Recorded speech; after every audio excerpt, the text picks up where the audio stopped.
মাছ মাংসের রেসিপি তো অনেক দেখিয়েছি, আজকে আপনাদের সাথে শেয়ার করছি একটি নিরামিষ রান্না। চলুন দেখে নেওয়া যাক। এখানে দুটো কাঁচকলা আর দুটো ছোট সাইজের আলু নিয়েছি, সিদ্ধ করে দেবো লবণ আর হলুদ দিয়ে।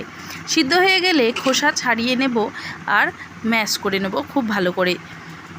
এবারে ওখানে মশলা হিসাবে দিয়েছি কিছু ঘরোয়া মশলা, সেগুলো হলো হলুদ গুঁড়ো, লঙ্কা গুঁড়ো, জিরে গুঁড়ো, ধনে গুঁড়ো, স্বাদ মতো লবণ আর ময়দা। ভালোভাবে মাখিয়ে নিয়ে ওর মধ্যে দিয়ে দেবো কুচনো লঙ্কা আর চিনি সামান্য পরিমাণে, সাথে দেবো কুচনো ধনেপাতা। ভালোভাবে মাখিয়ে নিয়ে এবারে ছোট ছোট গোল গোল বল আকারে শেপ করে সামান্য চ্যাপটা করে নেব।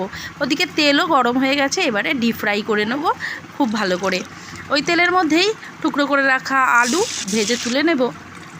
ওই তেলের মধ্যেই আবার দিয়ে দিলাম শুকনো লঙ্কা, তেজপাতা, গোটা গরম মশলা ফোড়ন দিয়ে দেবো টমেটো বাটা।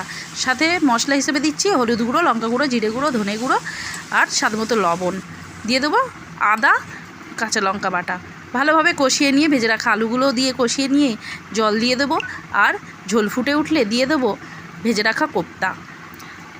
ঝোল ফুটে কমে এলে দিয়ে দেবো ঘি আর কুচনো ধনেপাতা। ব্যাস তৈরি পরিবেশনের জন্য কাঁচকলার কোপ্তা কারি। ধন্যবাদ।